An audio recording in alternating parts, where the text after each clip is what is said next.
Hello everyone and welcome to this album review. Now today I'm going to be doing something a little bit different because I tend to review albums what I really like, what I tend to give 9 out of 10s to like even 10 out of 10 sometimes. However, today I thought that I'd go over an album what I'm not so keen on, but I still like it though, is ELO's album Secret Messages. So in this video I will show you my copy of the vinyl and also go over all of the album's tracks in detail as well.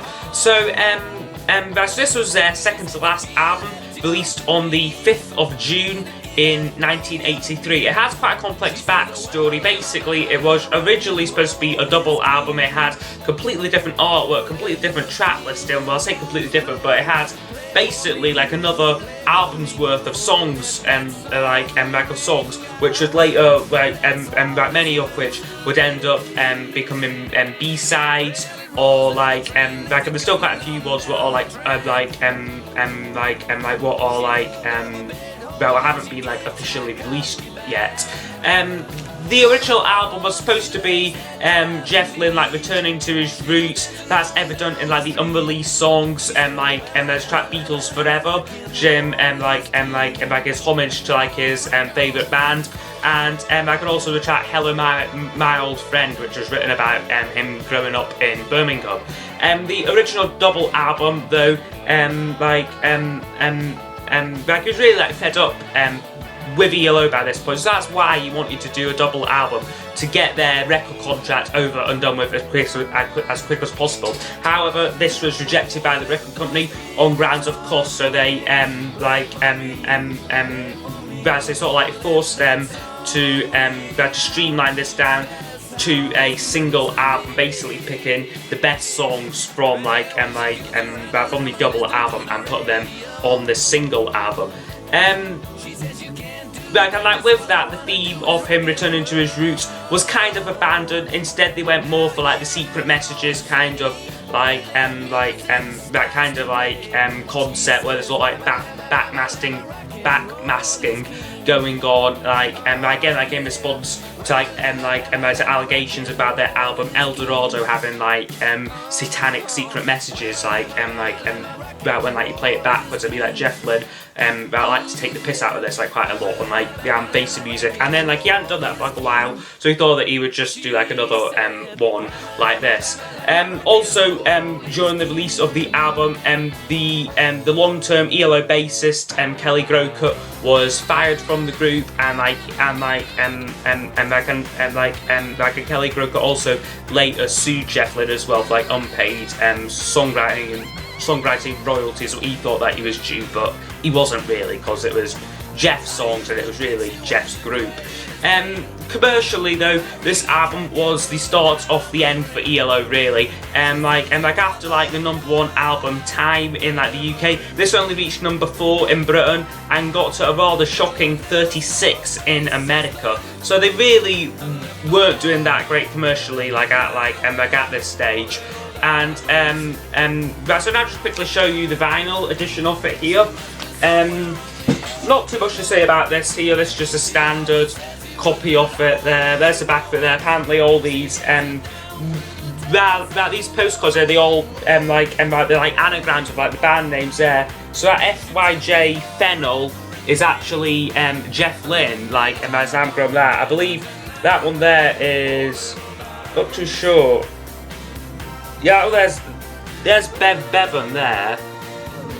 That's the anagram of that there, and I think Kelly Grocott will probably be that one there, and I'm sure the other one must be Richard Tandy or something.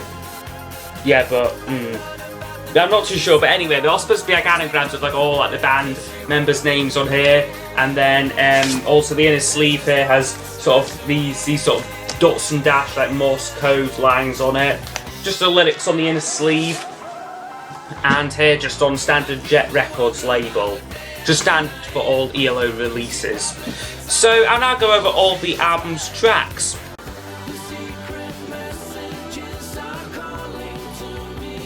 So it opens up with the song Secret Messages, which this one kind of starts out a bit strange with a lot of backwards sounds on it and tape loops and stuff going on.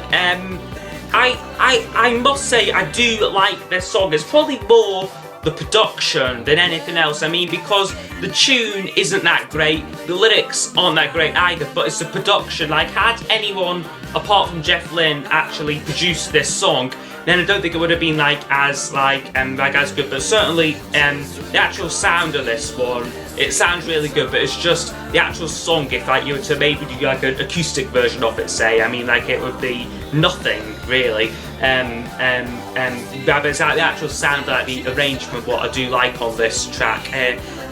Music video to this one here. This was one of the singles. Actually reached number 5 in Poland, believe it or not. And that music video was filmed at Jodel Bank. What's it? Telescope Space Observatory in in Cheshire.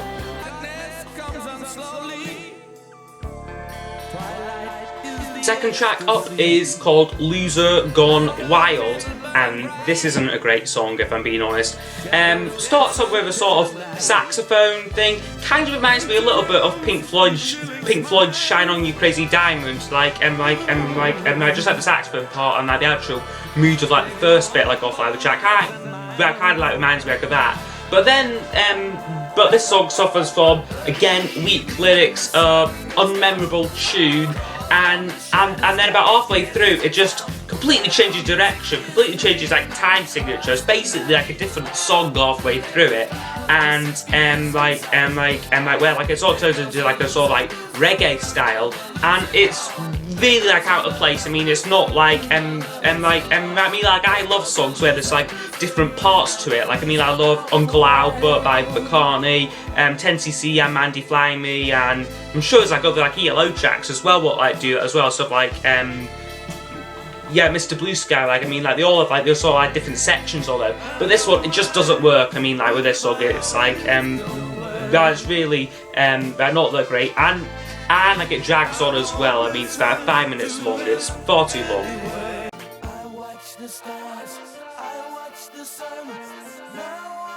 We then have the song Bluebird on the album, which is not to be confused with the Wings track Bluebird, completely different song, and it's also not to be confused with the ELO song Bluebird Is Dead from their album On the Third Day. Now, I actually do prefer this track to Bluebird Is Dead, which I know is isn't a popular opinion, but I just really like this song. It is definitely my favourite from side 1. And it's just a really underrated track. I mean, I do think it would have made a good follow-up single from this album. However, it wasn't. But I do really like this track. I don't know what it is specifically about it what I like so much. I mean, it's probably again the production. What I go back to Jeff Lynne's amazing production work on on not just this album, but everything he's done. Maybe it's the lyrics for this one, the tune, I don't know, but I just really like it.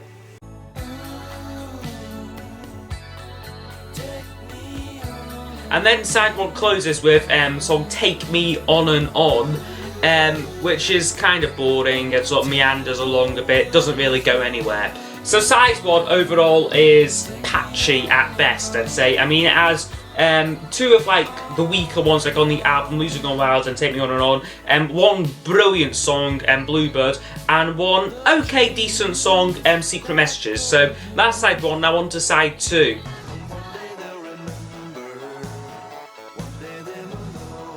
Well, not quite onto side 2 yet, because with the original CD issue, this isn't the original CD, this is from the CD box set, it actually came with a track,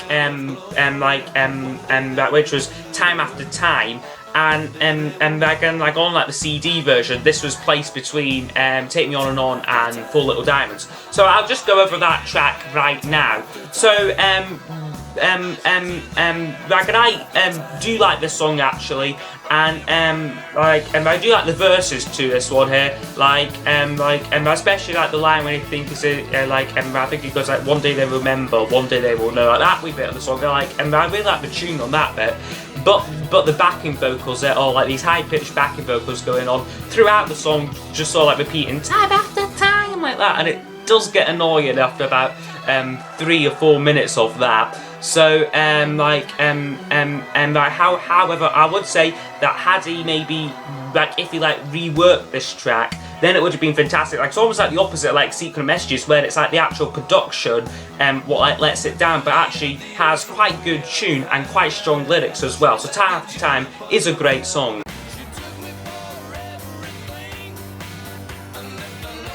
Onto the proper opener of side 2, episode with 4 Little Diamonds, and I love the start on this one here, where where you have Jeff Lynne, he's counting in, and you sort of hear the band's tuning up, and then he says, "Okay, chaps, after 4," and then you set him go 1, 2, 3, 4, but he just goes straight 4, and then the song starts. I find that quite funny, and the actual song itself is great. It is my favourite on the album. Just such a great rocking track.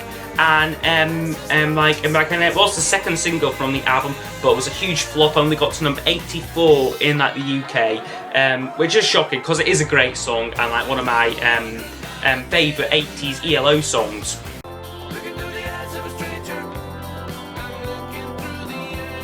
Then we get a track called Stranger, and this is another one of the album's better songs in my opinion. Again, this is one the only ones left where I actually do tie in with Jeff, sort of returning to his his roots again. He's sort of he's gone back to his hometown, he's looking through the eyes of a stranger, it's a completely different place to how he remembers it. And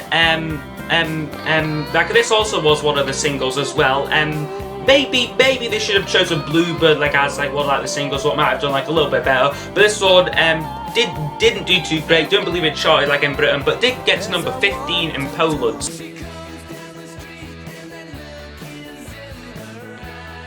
And then we have Danger Ahead, which again is another really great song. I mean, side 2 is actually pretty good, to be fair.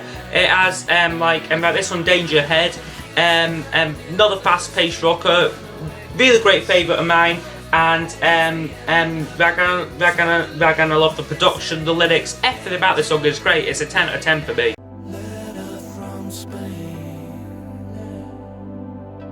And then this is where side 2 goes a little bit downhill for me, and it is kind of all downhill, that's all downhill from here on in. We have Letter from Spain.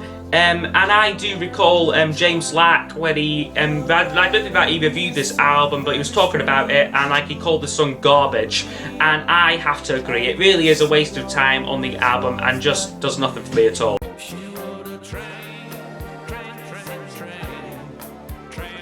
Second to last track is Train of Gold.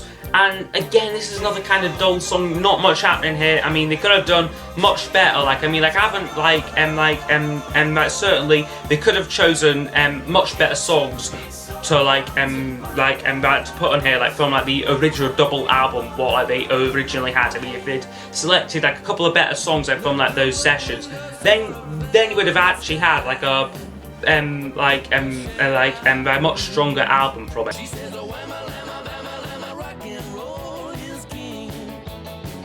And then the last track closes with Rock and Roll is King, which is certainly the most popular song from the album. Jeff Lynne done it at his Hyde Park concert last year, and it was the main single, reached number 13 in the UK and number 19 in America. So it did pretty well, but certainly not as good as ELO's earlier stuff from the late 70s, where it was pretty much top 10 hit after top 10 hit. Certainly this is a very simple song, but it's one of the better ones on the album for me. However, it just doesn't stand up to the earlier hits. I mean, on the greatest hits album I have on ELO, this is certainly the weakest track on it for me. So now with the CD version of the album, we get a couple of bonus tracks. Now I'm not going to have little audio snippets of them, because then this video will be way too long. So I'll just go over them quickly now. We have first one is No Way Out, which is kind of light jazzy sort of song, quite different for ELO, and I do kind of like it myself. I mean, it could have definitely been on the album, and would have been one of the more interesting ones on on the album for me. Next one is Endless Lies, and you might remember this song from the album Balance of Power. It was later reworked on that album, and like version on here, like it's not too different actually. Like I mean, like I was expecting there to be like a real like radical difference between the two, but there wasn't really. It was they're basically just like the same song. And then we also have After All, which is a kind of strange sort of spacey prog song. Does absolutely nothing for me. It's about 2 minutes of just sound effects and stuff. I mean, it's just, what was Jeff Lynne thinking when he came up with that one? I do not know. So those are the bonus tracks, what you get with this one here. So now that has me gone over ELO's album Secret Messages. So what to give this out of 10? Probably a 6 to a 7 out of 10 Like, I'm not too sure. I mean, a 6 sounds quite harsh for it, because this does have some really good songs in it. I mean, Bluebird, Full Little Diamond, Stranger Danger Ahead. Right, so there's just 4 really strong tracks, and then there's other songs that are quite good, and then there's other ones that just do absolutely nothing for me. So yeah, so probably about like a 6.5 out of 10 we'll say for Secret Messages here. Certainly I'm very glad that this wasn't put out like as a double album, because it would be quite odd to listen to like all the way through. I mean, like it would just be there'd certainly be like more bad songs than good songs, whereas on here it is like it is a more like even mix between the two. And like also the other reason why I'm glad it wasn't a double album was because then we wouldn't have had Balance of Power after this, which I think is a much better album. Jeff Lynne, I do think, yes, he was fed up with ELO on that album, but I do think he tried to write some really great songs, like really great little catchy songs. But on here they just meander on, and well, some of them they just like meandered on without much purpose, and like are way too long, and it just doesn't really draw me in. So that's me gone over Secret Messages. Also, just like to quickly mention as well, if you haven't heard, Jeff Lynne has got a new song out, which is thankfully much better than most of the stuff on this album. The song is called When I Was a Boy, and it is taken from his upcoming album, which is called Alone in the Universe. It was announced fairly recently, actually, maybe only like a couple of days ago, and I absolutely loved the song When I Was a Boy. When I first heard it, like I was at work, it was on like the radio, and like, I didn't think too much of it then. I thought it sounded very, very similar to like the stuff of Zoom, but like the more I hear it, the more it grows on me, and I really like it. Really looking forward to like the new album, because it's the first original Jeff Lynne album in 15 years. That's like I can't wait for it. So if you have enjoyed this review, please leave your thoughts on the album down below in the comments, and I'll see you next time. Goodbye.